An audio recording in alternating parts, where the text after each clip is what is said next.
का जब तक सुधार नहीं हो पाएगा तब तक बाकाओं की जनता के साथ सबसे बड़ी मुद्दा तो हमको लगता है ये मांग करते हैं। और कि अभी के हिसाब से देखा जाए 1 एकड़ जमीन हम लोग अगर 25 लाख रुपए में देते और हम वही 25 लाख में हम लोग 1 कट्ठा भी जमीन अच्छा से नहीं खरीद पाते। महंगाई कुछ लोगों को, चंद लोगों को फायदा मिला है, चंद लोग उनसे काफी डेवलप किए, चंद लोग अपने निजी स्वार्थ के, यहाँ की जनप्रतिनिधि ने अपने पैकेट गरम किए, यहाँ के जनप्रतिनिधि ने अपना काम लिए, ठेकेदारी लिए, यहाँ के लोगों को उतना लाभ नहीं मिला जिस तरह मिलना चाहिए। हमारे क्षेत्र में टोटल 28 कंपनियां आई है, बिजली को मुहैया कराया जाए। तो राज्य सरकार के द्वारा एक नया ग्रेड बनाया जा रहा है, जो इस ग्रेड बन जाने से, कंप्लीट होने से हमको लगता है कि बढ़ता हुआ केरेलाड़ी क्षेत्र की नमस्कार दोस्तों, स्वागत है आपका अपने पॉडकास्ट बोलने दो में। आज हमारे साथ बड़कागांव के एक युवा नेता जो हमारे बड़कागांव के समस्याओं को, बड़कागांव को कैसे आगे ले जाना है, कैसे बड़कागांव को सुधारना है, उसके बारे में सोनू इराकी भाई। बड़कागांव की सबसे बड़ी समस्या क्या है? बड़कागांव में सबसे बड़ी समस्या है बिजली का, जो काफी चिंतित है। और हम लोग शुरू से बिजली पे आवाज उठा रहे हैं, बिजली के लिए हम लोग लड़ाई भी लड़ रहे हैं। बिजली को लेके हम लोग हर जगह कंप्लेन किए, हर जगह पे अपने शिकायत दर्ज करवाए हैं, मगर दुर्भाग्य बोलिए चाहे सौभाग्य बोलिए कि कुछ दिन के लिए सुधरता है, फिर वही हाल हो जाता है जो पूर्व में था। पहला समस्या बिजली का जब तक सुधार नहीं हो पाएगा तब तक बाकाओं की जनता के साथ सबसे बड़ी मुद्दा तो हमको लगता है बिजली। और बिजली पे हम लोग काफ़ी फ़ोकस कर रहे हैं। हम लोग ये माँग भी किए थे राज्य सरकार से, हम लोग माँग किए थे एनटीपीसी महाप्रबंधक से, एनटीपीसी से भी, कि यहाँ की जनता को बिजली का मुहैया कराया जाए। तो राज्य सरकार के द्वारा एक नया ग्रिड बनाया जा रहा है, जो इस ग्रिड बन जाने से, कंप्लीट होने से हमको लगता है कि बढ़ता हुआ केरेलाड़ी क्षेत्र की जनता को बिजली का जो समस्या है उसका निदान हो पाएगा। और बिजली अगर ये ग्रिड चालू हो जाने से तो लगता है कि 24 घंटा में 22 घंटा 20 घंटा बिजली हर समय उपलब्ध रहेगा। अभी का तो सिचुएशन बहुत ही ज़्यादा खराब अभी है। अभी तो हम लोग ये तो हर साल देखिए, तो काफ़ी गर्मी में जब काफ़ी गर्मी रहता है उसी समय बिजली का, और बिजली का सबसे बड़ा है कि बिजली विभाग का भी कमियाँ बताया जाता है कि वो बार-बार मेंटेनेंस के नाम पे, कभी पोल गिरने के नाम पे बार-बार बिजली काट देते हैं, कभी शटडाउन के नाम पे। ये काफ़ी बिजली विभाग का भी नाकामी है, और हम लोग बिजली विभाग पे बार-बार कंप्लेन कर रहे हैं। और बिजली विभाग के जितने भी उच्च अधिकारी हैं उनसे हम लोग बात कर रहे हैं कि भाई इस तरह अगर रहेगा तो जनता कभी भी रोड में आएगा। और हम लोग रोड पे भी उतरे हैं, रोड पे उतर के भी विरोध किए हैं। हम लोग का जीएम ऑफिस का भी घेराव किए हैं, जीएम ऑफिस तक हम लोग गए हैं बिजली के खिलाफ लेके। और बिजली के खिलाफ का संघर्ष हम लोग का अभी भी जारी है, और आगे भी जब तक यहाँ के लोगों को हम लोग 20 से 22 घंटा बिजली नहीं दिला पाएंगे तब तक हम लोग संघर्ष करते रहेंगे, और संघर्ष हम लोग कर भी रहे हैं। यहाँ के लोग को जमीन और रोजगार को लेके क्या चिंता है? देखिए, बड़कागाँव क्षेत्र में कोल कंपनी आने से आज यहाँ हमारे 28 कंपनी को यहाँ पे खनन कार्य करना है। केंद्र सरकार ने हमारे क्षेत्र में आवंटन कर चुके हैं। तो पहला तो हमारे यहाँ एनटीपीसी है, जेएसडब्ल्यू है, अडानी है, एनएमडीसी है, बहुत सारी कंपनी भी और कंपनी को आना है। कंपनी के यहाँ पे जो हमारे रैयत, हमारा क्षेत्र किसानी क्षेत्र था, किसान यहाँ के लोग 99% लोग कृषि क्षेत्र से संबंध रखते थे, खेती को उपजाऊ कर कर अपना खेती करके अपने बच्चे को पढ़ाते थे, अपने घर चलाते थे, और उससे सब लोग अच्छा काम कर लेते थे। मगर आज कोल कंपनी आने के बाद ज़मीन जो चली जा रही है कंपनी में खनन के लिए, इसके लेकर यहाँ के किसान, यहाँ की रैयत, यहाँ के लोग काफ़ी चिंतित है। और हम लोग ने भी चाहते हैं कि जिस क्षेत्र जो कृषि क्षेत्र है उसको छोड़कर, जो जहाँ पे खनन कार्य होना चाहिए वहाँ पे ही करे, कृषि ज़मीन को छोड़कर करे। हम लोग यही चीज़ का माँग करते हैं, यही यहाँ के लोगों को, यहाँ के किसानों को चिंता है। एनटीपीसी परियोजना आने के बाद क्या बदलाव आया? देखिए, एनटीपीसी भारत सरकार के द्वारा आवंटन किए हुए 2006 में 2006 में आवंटन हुआ, और आज वो उनके आए हुए यहाँ पे 20 साल होने चला। 20 साल में तो देखा जाए तो यहाँ के लोगों को, यहाँ के युवाओं को उतना भी फायदा नहीं मिला, मगर कुछ लोगों को, चंद लोगों को फायदा मिला है, चंद लोग उनसे काफी डेवलप किए, चंद लोग अपने निजी स्वार्थ के, यहाँ की जनप्रतिनिधि ने अपने पैकेट गरम किए, यहाँ के जनप्रतिनिधि ने अपना काम लिए, ठेकेदारी लिए, यहाँ के लोगों को उतना लाभ नहीं मिला जिस तरह मिलना चाहिए। और एनटीपीसी के भी हम लोग महाप्रबंधक से, हम लोग एनटीपीसी के आरएडी से हम लोग बार-बार ये माँग करते हैं कि कोई भी काम करे यहाँ के रैयत के साथ करे, यहाँ के नौजवानों के साथ करे, चंद बिचौलियों के साथ काम ना करे जिससे लोग आक्रोश हो, धरना दे, धरना प्रदर्शन करे। तो एनटीपीसी भी अब समझ चुकी है यहाँ की बातों को, यहाँ के रैयत के दर्द को। अब जो भी बात होती है, यहाँ के एचओपी हो, चाहे यहाँ के एनटीपीसी के जो भी अधिकारी अब कुछ भी करते हैं, तो यहाँ के रैयत से समन्वय बना के ही काम करते हैं। ये हम लोग ने बराबर इनका आवाज़ उठाते आए हैं। जिन लोगों की ज़मीन गई है, उन्हें मुआवज़ा कितना और कब मिला?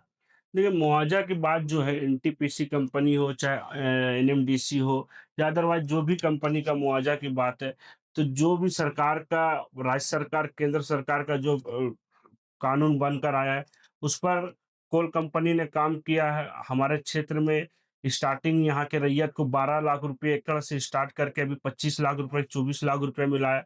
मगर इससे भी रैयत यहाँ का संतुष्ट नहीं है। हम लोग भी ये माँग करते हैं कि अभी के हिसाब से देखा जाए, 1 एकड़ ज़मीन हम लोग अगर 25 लाख रुपए में देते और हम वही 25 लाख में हम लोग 1 कट्ठा भी ज़मीन अच्छा से नहीं नहीं खरीद खरीद पाते। पाए। महँगाई को देखते हुए, यहाँ के ज़मीन के वैलिडिटी को देखते हुए 3 गुना 4 गुना बढ़ना चाहिए। अभी के हिसाब से रैयत को तभी फ़ायदा है, जो चला गया ज़मीन वो उसका छोड़कर जो अभी जो ज़मीन जो अभी ज़मीन अधिग्रहण होगा उसका मुआवज़ा अभी के हिसाब से मिलना चाहिए रैयत को, ये हम लोग भी माँग करते हैं, रैयत का भी यही माँग है। विस्थापित जो परिवारें हैं, उनकी सबसे बड़ी माँगें क्या हैं? देखिए, विस्थापित परिवार की माँग सबसे बड़ी है कि जो गाँव में रहने वाले लोग हैं, जो घर गृहस्थी सभी का चला गया खनन में, विस्थापित जो लोग हो गए, उन लोगों का पहले जो रहन-सहन था वो आज कभी काफ़ी चेंजिंग हो गया। पहले लोग अपने घर में 5 कट्ठा 4 कट्ठा के हिसाब से लोग रहते थे, बड़ा लंबा-चौड़ा। जितना में भी यहाँ के विस्थापित अभी रह रहे, हमको लगता है कि उतना में उन लोगों का पहले जानवर रखने के लिए घर हुआ करता था। मगर विस्थापित आज यहाँ खुशहाल नहीं है। विस्थापित के लिए आर-एन-आर कॉलोनी बनाया गया, मगर विस्थापित को वहाँ संतुष्टि नहीं लगा, वहाँ अच्छा नहीं लगा, इसलिए विस्थापित नहीं बने। विस्थापित का मेन समस्या है कि कहीं भी जितने एक गाँव जहाँ विस्थापित हो, पूरे एक गाँव को अच्छा जगह बसाना चाहिए, एक ही जगह बसाना चाहिए। वहाँ पे बिजली, पानी, स्वास्थ्य, शिक्षा उपलब्ध कराना चाहिए। विस्थापित हो जाने के बाद लोग आज देखते एक भाई अगर रांची में, तो एक भाई आपका हजारीबाग में, तो एक भाई बड़का में। विस्थापित जितने परिवार हैं, कोई खुशहाल नहीं है, सब छितिर-बितिर हो गए, सब इधर-उधर हो गए। हम लोग तो ये माँग करते हैं और हम माँग आज भी कर रहे हैं और आपके चैनल के माध्यम से ये माँग कर रहे हैं कि जो गाँव विस्थापित होने वाला है, उस पूरे गाँव को एक जगह पुनर्वास कराएँ, एक ही जगह उनको सबकी सुविधा कराया जाए कंपनी के द्वारा, तभी विस्थापित थोड़ा-सा हमको लगता है कि उसे खुशी मिलेगा। नहीं तो आज देख लीजिए जितने गाँव विस्थापित हुए हमारे क्षेत्र में, चाहे वो सनबरसा हो, चुरचू हो, उरूभ हो, नगड़ी हो, सिंधवारी हो, आज एक जगह लोग नहीं मिलते। हम लोग जब जाते थे गाँव में घूमते थे, लोग से मिलते थे, तो एक जगह सब लोग से मुलाकात होते थे। मगर आज बोलिए, आज मिलने के लिए हम लोगों का अगर एक आदमी से अगर हम जा रहे हैं हजारीबाग मिलने के लिए, तो दूसरा आदमी से हमको मिलने के लिए उसका एड्रेस लेना पड़ रहा है, तब उनसे हमारी मुलाकात हो रही है। हम लोगों के लिए काफ़ी चिंतित विषय है। और जो हमारे क्षेत्र में जो विस्थापित अभी बसे, उन लोगों के लिए भी हम लोग चाह रहे हैं कि उनकी सुविधा हो, बिजली, पानी, स्वास्थ्य, शिक्षा। हमारे घर के सामने भी बहुत लोग बसे हैं विस्थापित के लोग, चुरचू से कुछ लोग आए, कुछ संबरसा का है, कुछ सिंधवारी का, कुछ है दाड़ी का है। तो हम लोग भी चाहते हैं कि उन लोगों को एक अच्छा सोसाइटी में रखें और उन लोगों को साथ लेकर चलें और उन लोगों की हर जो भी उन लोगों की समस्या, उस समस्या को हम लोग समाधान करवाएँ। चाहे वो राज्य सरकार से हो, जिला प्रशासन से हो, चाहे एनटीपीसी प्रबंधक से हो, हम लोग उनकी समस्या के लिए हर समय चिंतित हैं। जो स्थानीय लोग हैं, उनको रोज़गार मिला? देखिए, स्थानीय लोगों की बात किया जाए तो आज हमारे क्षेत्र में आज भी लोग काफ़ी पलायन कर रहे हैं बाहर में, बम्बई, दिल्ली, गुजरात, महाराष्ट्र, हरियाणा, काफ़ी लोग बाहर में आज भी। मगर हम लोगों के यहाँ जितनी कंपनी आई, काफ़ी उम्मीदें जगे थे, कंपनी का जो वादा भी था उसमें तो कुछ कमियाँ हैं। इस पर तो हम लोग बार-बार आवाज़ उठा रहे हैं और आज भी आवाज़ उठा रहे हैं और आगे भी आवाज़ उठाएँगे कि यहाँ के लोकल को जो जो जिस कैटेगरी के, अगर जो इंजीनियर है, सिविल इंजीनियर है तो उसको सिविल इंजीनियर में रखे जाए, मैकेनिकल इंजीनियर है तो मैकेनिकल इंजीनियर में रखे जाए, चाहे जो आपका माइनिंग की हो उसको माइनिंग में रखा जाए, जो हेल्पर ग्रेड का उसको हेल्पर में रखा जाए। मगर उतना नहीं मिला है लोगों को। हमारा हमारे क्षेत्र बड़गाँव प्रखंड के आज भी बहुत सारे नौजवान बेरोज़गार हैं। हम लोग चाहते हैं कि अभी हमारे यहाँ धीरे-धीरे जितनी भी कंपनी आ रही है उसमें हम लोग सबको लाइन अप करवाएँ, सब लोग रोज़गार करें। और अभी हमारे वर्तमान में बड़कागाँव प्रखंड में एक माइंस अभी चल रहा है, त्रिवेणी सैनिक चाहे फिर एनएमडीसी। हम लोग चाहेंगे वहाँ भी लोगों को रोज़गार दिलाएँ। हम लोग का पहला मोमेंट है ये, अब हम लोग का फ़ोकस है कि जो विस्थापित हुए, विस्थापित परिवार को सबसे पहले रोज़गार दिलाने का हम लोग प्रयास में, विस्थापित के लोगों को, काफ़ी लोगों को हम लोग रोज़गार दिलवाएँ कंपनी में।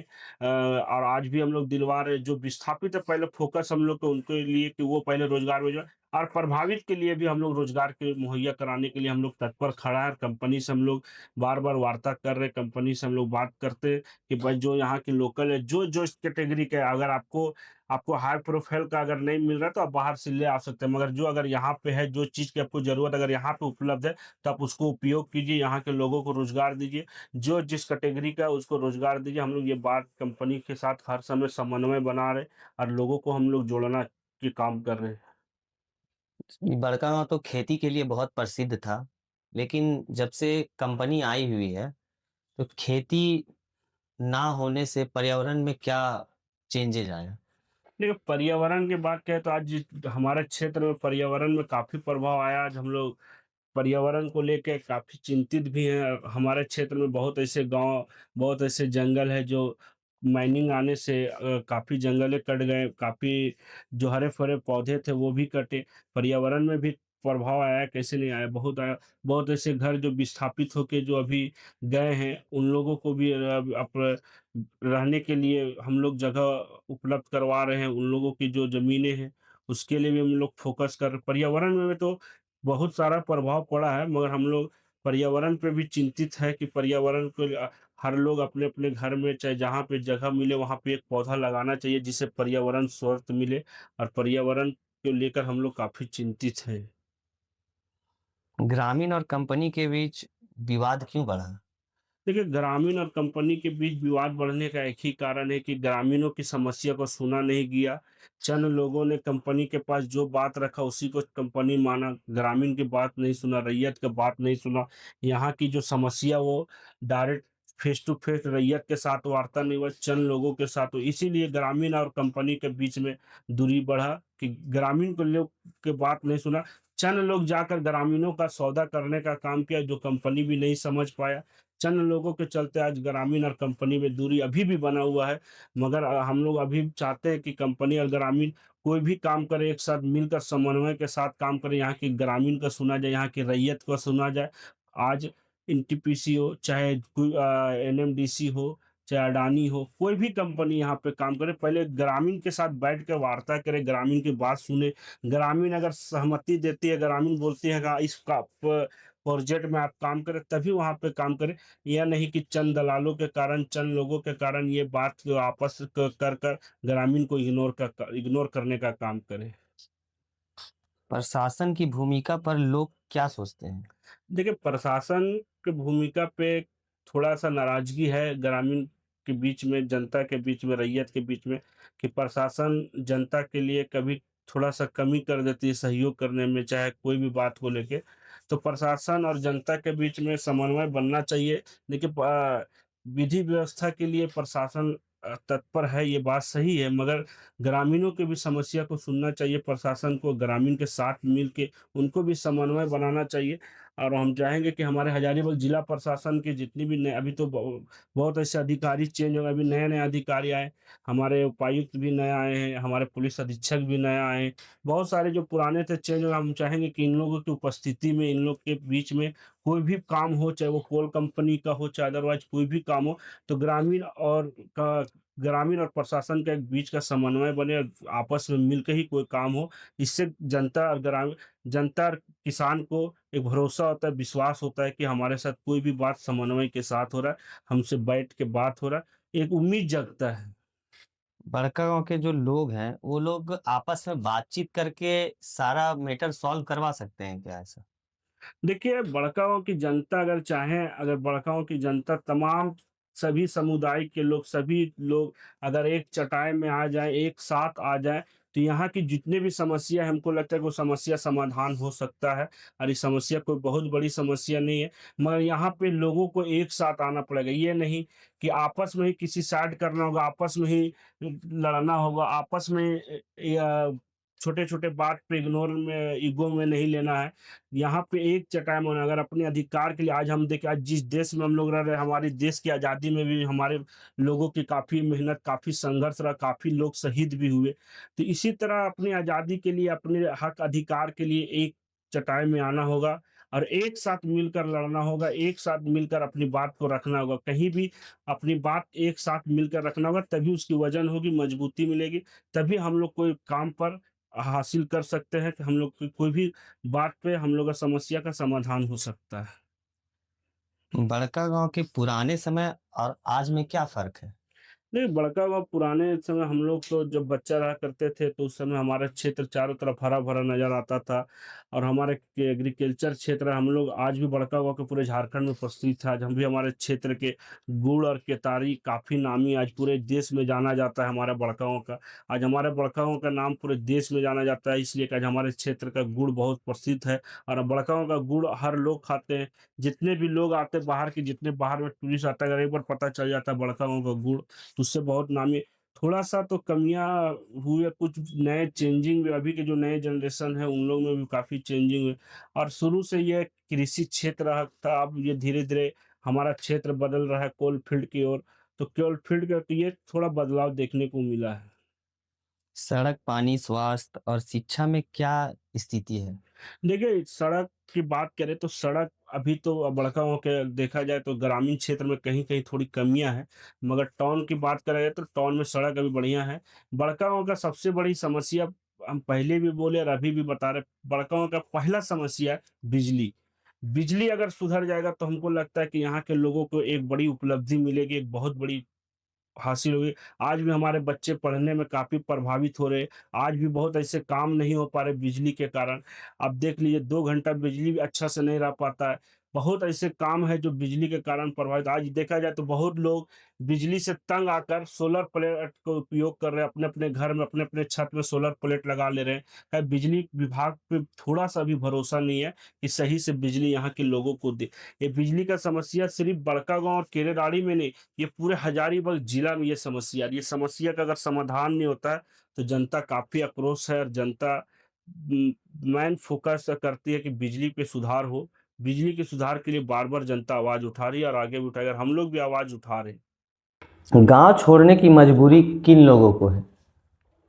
देखिए, गाँव छोड़ने की मजबूरी की बात करें तो गाँव वही लोग छोड़ रहे हैं जो कोल माइन से प्रभावित हो गए, विस्थापित होने वाले हैं, वही लोग गाँव छोड़ रहे हैं, जिससे माइंस काफ़ी करीब आ रहा है, ब्लास्टिंग हो रहा है, डस्ट आ रहा है, ओबी गिर रहा है, वही लोग गाँव छोड़ रहे हैं और वो विस्थापित हो रहे हैं, विस्थापित के बाद ही गाँव छोड़ रहे हैं और विस्थापित परिवार को गाँव इसलिए भी छोड़ना पड़ रहा है कि काफ़ी ब्लास्टिंग से, डस्ट से वो काफ़ी प्रभावित हो जा रहे हैं, काफ़ी उसको, तो इसलिए वो विस्थापित होकर गाँव छोड़ दे रहे हैं। क्या विकास और ग्रामीण अधिकारी दोनों साथ चल सकते हैं? देखिए, ग्रामीण और विकास की बात करें तो ग्रामीण भोले-भाले होते हैं, ग्रामीण को जिस तरह लोग उपयोग किया है, ग्रामीण उपयोग हुए हैं और आज भी ग्रामीण चाहते हैं कि हमारा हक अधिकार मिले, हमारे बच्चे को अच्छा शिक्षा मिले, स्वास्थ्य अच्छा मिले हमें, अच्छा रोड मिले, अच्छा बिजली मिले। इस पर ग्रामीण काफ़ी सीधा-साधा होते हैं और ये चल सकते हैं। ग्रामीण चाहते हैं कि वो विकास के, देखिए ग्रामीण राजनीति वाले वोट लेने के समय बड़े-बड़े वादे करते हैं, जो जनप्रतिनिधि होते हैं वो बड़े-बड़े वादे करते हैं, मगर जब चुनाव जीत जाते हैं तो जीतने के बाद वो ग्रामीण को भूल जाते हैं, ये भी दुर्भाग्य है।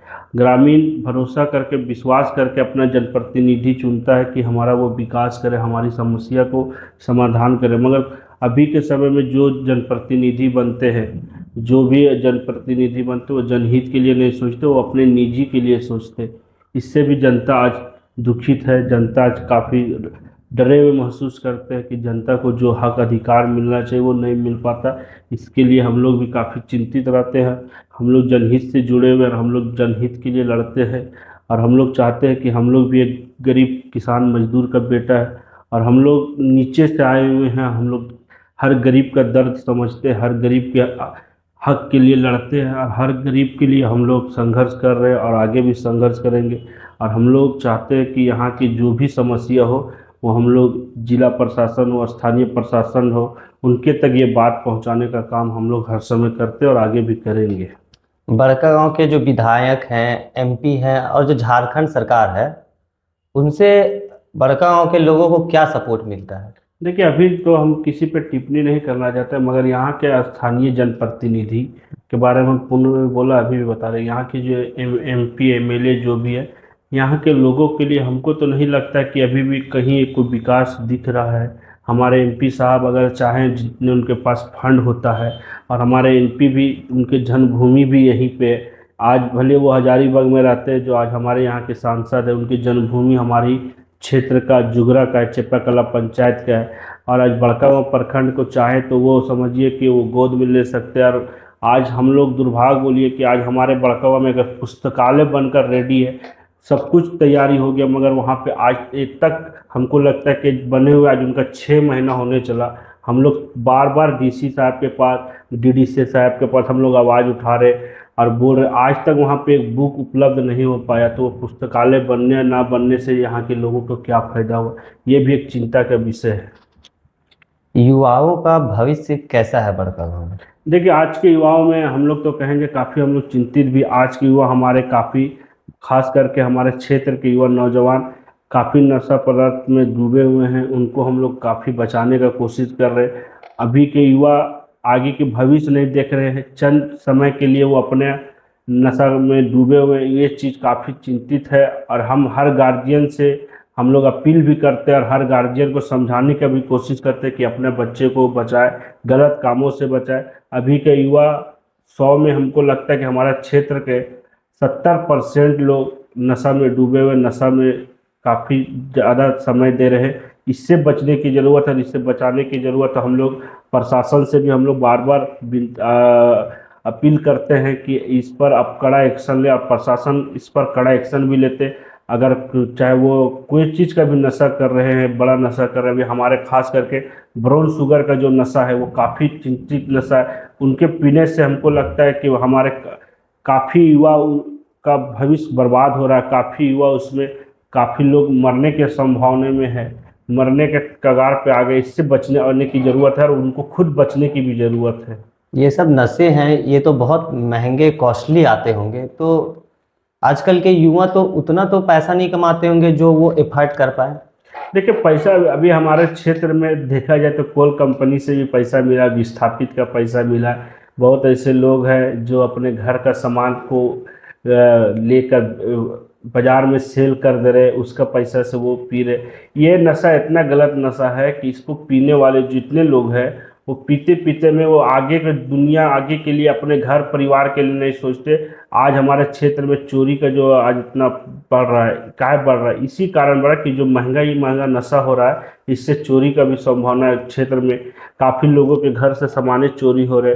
ये चीज़ काफ़ी चिंतित है हम लोग, और काफ़ी परिवार जिन घर के बच्चे लोग कर उनको भी चिंतित है, वो भी चिंतित होना चाहिए कि ये नशा बहुत ख़राब नशा है। और ये नशा के लिए हम लोग बीच में जागरूकता अभियान भी चलाए थे, और हम लोग रोड शो भी किए थे। और हम लोग चाहते हैं कि पुनः फिर एक बार हम लोग गांव-गांव में इस पर एक पहल करें कि जिससे ये महंगी नशा, जो ब्राउन शुगर की नशा है, उस पर बैंड लगे और वो यहाँ के बच्चे नहीं पिए। बड़कागांव में जो थाने हैं वो इस नशे को बंद करने या काबू में करने के लिए क्या करते हैं? देखिए, अभी तक तो हम लोग जितने भी शिकायत किए हैं, जितने लोगों के बारे में बताए हैं, तो जो भी यहाँ पे थाना प्रभारी अभी है वर्तमान में, वो काफ़ी एक्शन लेते हैं। तुरंत कड़ा एक्शन लेकर जो देखते हैं कि ये सुधरने वाला नहीं। बहुत लोगों का नशा मुक्त अभियान में भी भेजे, बहुत लोगों को जेल भी भेजे हैं, बहुत लोगों को गार्जियन से बॉन्ड लेकर छोड़े हैं कि दोबारा ऐसा शिकायत नहीं आना चाहिए। दोबारा आपका बच्चा अगर ये नशा तरफ पर पकड़ाता है तो उसको किसी का पैरवी नहीं सुना जाएगा, जेल भेजा जाएगा। तो काफ़ी लोग जेल भी गए हैं इस पे, और काफ़ी लोगों को हम लोग नशा मुक्ति अभियान में भी भर्ती करवाए हैं।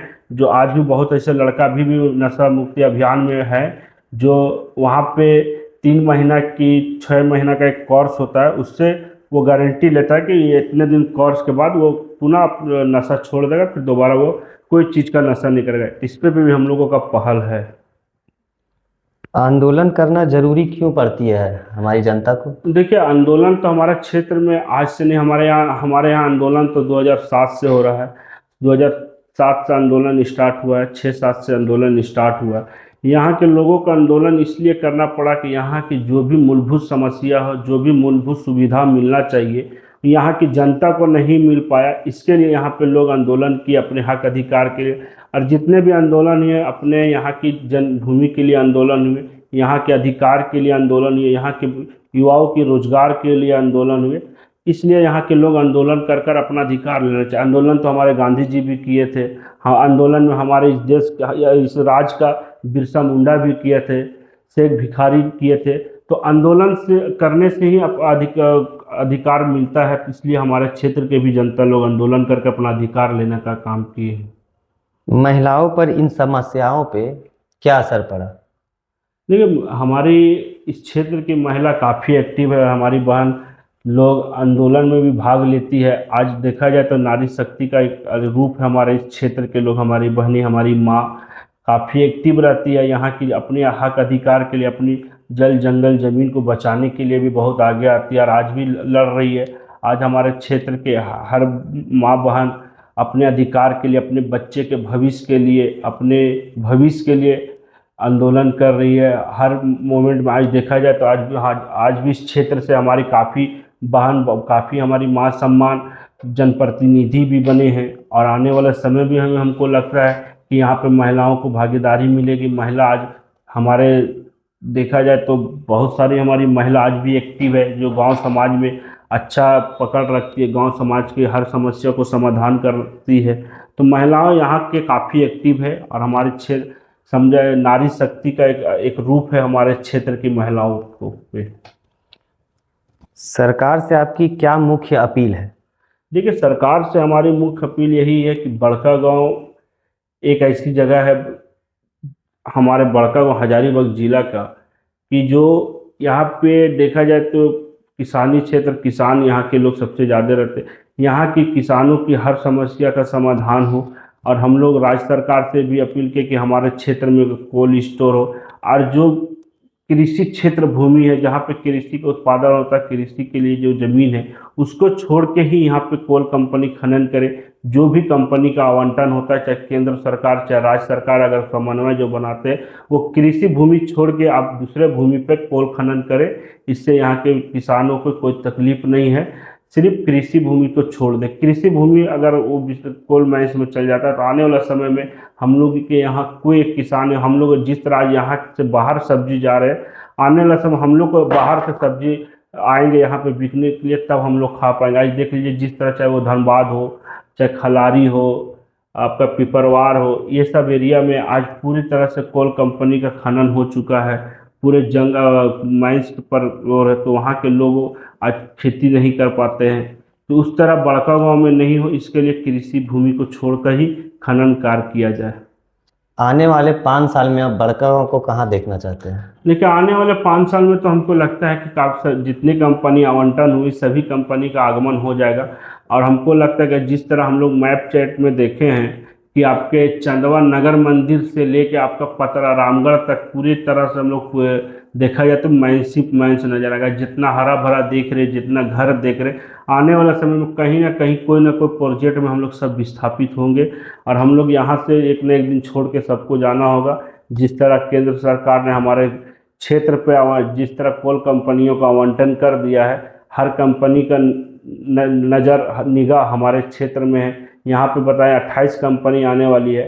28 कंपनी आने के बाद आज देखा जाए, एक कंपनी आने के बाद तो भी हम लोगों के 5-6 गांव विस्थापित हो चुके हैं। तो समझ जाइए कि 28 कंपनी जब आ जाएगी तो कितना 100 गांव विस्थापित होगा, इसका कोई आंकड़ा नहीं किया जा सकता है। देश के लोगों को बड़का गांव के बारे में क्या जानना चाहिए? देखिए, देश के लोगों को तो अभी तो देश के लोग आज भी बड़काओं के बारे में जानते हैं कि वहाँ का गुड़ काफ़ी प्रसिद्ध है और वहाँ खेती होता है। वहाँ के आज भी हमारे यहाँ के हरे हरे सब्जी रांची, रामगढ़, हजारीबाग जाते हैं। और हम लोग शुरू से हमारा क्षेत्र एग्रीकल्चर क्षेत्र है। आज भी बड़कागांव क्षेत्र के बहुत सारे एजुकेशन में भी आगे है। आज भी हमारे यहाँ भी पिछला जीपीएससी में 7 लोग यहाँ से जीपीएससी निकाले। हमारे लोग यहाँ पे एक एजुकेशन में भी आगे है और बड़काओं का नाम रोशन कर। आज भी हमारे क्षेत्र के लोग कोई बीडीओ का पोस्ट में, कोई कोई थाना प्रभारी का पोस्ट में, कोई डीएसपी का पोस्ट में है। तो बड़कागांव आने वाला समय में बहुत जल्द बड़कागांव में आईएएस आईपीएस का भी एग्ज़ाम निकालेंगे लोग, तैयारी कर रहे हैं। आने वाला समय में किसी न किसी जिला के, इस बड़कागांव के इस माटी का लाल के कोई जिला का एसपी भी हो सकते हैं, डीसी भी हो सकते हैं। और आज इस बड़कागांव का बहुत ऐसे बड़े बड़े पोस्ट में ऐसी बड़कागांव के लोग अच्छे जगह पे हैं जो आज भी बड़कागांव का नाम रोशन है। बड़कागांव के लोग के बारे में पहचान मिलता है अपने लोगों से। आपके अनुसार से बड़कागांव में किन किन चीज़ों पे बदलाव होनी चाहिए? देखिए, पहला तो मेरा शुरू से ये मांग है, पहला बिजली पे बदलाव होना चाहिए। बिजली पे बदलाव होना चाहिए, रोजगार पे बदलाव, रोजगार पे होना चाहिए, और यहाँ के रैयतों का अधिकार पे होना चाहिए, यहाँ के विस्थापितों पे होना चाहिए। यहाँ की जो भी मूलभूत समस्या उस पर बदलाव होना चाहिए। यहाँ के एजुकेशन पे होना चाहिए कि अच्छा से अच्छा और एजुकेशन मिले, जिससे हमारे लोग पढ़कर इस क्षेत्र का नाम रोशन करें, यहाँ से अच्छे पोस्ट पर जाएं। आज इस क्षेत्र के लोग जिस तरह अपने कामों से पहचान बनाते, अपने पढ़ाई से पहचान बनाए, हम चाहेंगे कि यहाँ के लोगों को और थोड़ा सा सहयोग मिले। अभी देखा जाए तो हमारे क्षेत्र के अभी छोटे छोटे नन्हे बच्चे ये अपना रेंज में भी समय दे रहे हैं, आज वहाँ से भी जीत कर आ रहे हैं। तो इस तरह खेल के भी दुनिया में यहाँ के लोगों को मनोबल बढ़े। यहाँ आज भी हमारे नौजवान ने जो अच्छे खेलते हैं, क्रिकेट में भी काफ़ी शौकीन है, फुटबॉल पे भी है, उन लोगों को प्रोत्साहित करने के लिए, उन लोगों को एक मंच देने के लिए बीच बीच में उन लोगों को एक टूर्नामेंट कराया जाए। ये सब चीज़ पे बदलाव हम लोग चाहते हैं। अगर आप बड़कागांव के भविष्य के लिए एक सपना देखें तो वो क्या होगा? देखिए, हम लोग अभी तक तो हम लोग जनहित पे ही लड़ाई लड़े हैं, और हम लोग चाहते हैं कि हम लोग सामाजिक काम करें, और जनहित के लिए हम लोग शुरू से लड़ रहे हैं और आगे भी लड़ेंगे। और हम लोग ऐसा, हम लोग का शौक नहीं है कि हम लोग विधायक बने, एमपी बने। चाहे हम लोग, जनता जिस रूप से सेवा लेना चाहेगी, जनता जिस तरह हमको खड़ा करेगी, मैं जनहित के लिए लड़ता हूँ और लड़ूंगा। और जनता हमको जिस रूप में देखना चाहिए, जनता जिस तरह हमको आशीर्वाद देना चाहिए, हम जनता के लिए तत्पर आज भी है और आगे भी रहेंगे। और हम शुरू से हैं जनता के साथ है, और मुझे कोई अपना निजी स्वार्थ के लिए नहीं, चाहे हम, मेरे को कोई ऐसा शौक नहीं है। मैं जनहित के लिए काम कर रहा हूँ और आगे भी करूँगा, और जब तक हूँ जनहित के लिए काम करूँगा, जनता के साथ जुड़कर काम करूँगा। इतिहास में बड़कागांव को किस रूप में याद किया जाए, वो क्या होना चाहिए? देखिए, इतिहास में हम लोग तो चाहेंगे कि बड़कागांव का नाम इतना इतना रोशन हो कि जितने भी पूरे इस राज्य में नहीं, पूरे भारत में बड़कागांव की एक पहचान मिले।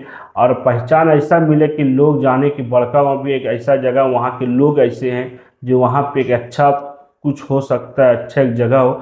आज झारखंड के बहुत ऐसे जगह, जैसे नेतरहाट को आज एक पहचान मिला है, आपका रांची का एक पहचान मिला। आज हमारा राज्य का राजधानी रांची है, उसका एक पहचान है। उसी तरह आने वाला समय हम लोग चाहेंगे कि बड़कागांव के एक बड़ा पहचान दे, बड़कागांव में भी एक बड़ा कुछ ऐसा करे जिससे हमारा बड़कागांव का भी नाम पूरे विश्व में पहचान बने, विश्व तक हमारा नाम बड़कागांव का जाए। बुजुर्ग लोग हैं, इस बदलाव को कैसे देखते हैं? बुजुर्ग लोग को भी तो जैसे महिला को प्रॉब्लम हुआ, हमारे आने वाले युवाओं को प्रॉब्लम हुआ, वैसे बुजुर्ग लोगों को भी तो प्रॉब्लम हुआ होगा। देखिए, हमारे जितने भी बुजुर्ग हैं, उनकी सुविधा के लिए, उनके हक के लिए, उनकी सेवा के लिए हम लोग रहे हैं और रहेंगे। और बुजुर्ग जो हमारे बुजुर्ग हैं यहाँ के, उनकी एक अच्छी बात से ही हमारे यहाँ पे एक बुजुर्गों की एक अच्छा टोली होना चाहिए, और बुजुर्ग की एक जगह पे बैठने के लिए एक जगह होना चाहिए, जिससे वहाँ पे वो बैठ सके, अपनी बात रख सके, बात कर सके। इनके लिए भी हम लोग चाहेंगे कि इस पर भी हम लोग फोकस करेंगे, और इसको हम लोग यहाँ के बुजुर्गों की अगर जो समस्या हम लोग तक आता है, चाहे कोई भी ऐसा समस्या, तो उसका भी हम लोग समाधान करते हैं। और यहाँ के बुजुर्गों के लिए, यहाँ के नौजवानों के लिए, यहाँ के माता बहनों के लिए, इस क्षेत्र के हम लोग सभी के लिए हम लोग तत्पर, चिंतित है, और हम लोग इनकी हर समस्या का समाधान के लिए तत्पर भी है। आप बड़कागांव के लोगों के लिए कुछ मैसेज देना चाहते हैं क्या? देखिए, बड़कागांव के लिए पहला मैसेज मेरा यही है कि आप लोग जात पात में ना बटे, एक चटाई में आए, एक साथ आए, और मिलकर बड़काओं का भविष्य के लिए सोचे, बड़काओं का भविष्य बनाने के लिए सोचे। और सब लोग एक साथ जब आएंगे, देखिए एक साथ हम लोग जात की राजनीति, चाहे जात की बात नहीं करते, हम लोग जमात की बात करते हैं। हमारे लिए सभी एक सम्मान है, सभी एक हैं और एक रहेंगे और आगे भी एक हैं। तो मैं चाहूँगा कि यहाँ के लोगों अगर अपना विकास लेना चाहते, अपने हक लेना चाहते, तो सभी को एक साथ गोल होना पड़ेगा, गोल होके ही अपना अधिकार की बात करना होगा, एक साथ मिलकर यहाँ की आवाज़ उठाना होगा। तभी आज बिजली का, अगर बिजली का जो समस्या है तो सिर्फ हमारा ही नहीं है, चाहे आपका ही समस्या ना, बिजली के लिए तमाम लोगों की समस्या है, तमाम लोग बिजली से प्रभावित है। बिजली का, इसके लिए सबको एक साथ आना होगा, तभी यहाँ का समस्या समाधान हो पाएगा। यही मेरा अपील है तमाम बड़काओं की जनता से, सभी लोग से अपील है कि एक साथ मिलकर लड़ना होगा। पहले यहाँ की विकास का बात करें, तभी पार्टी का चाहे राजनीति का बात करें।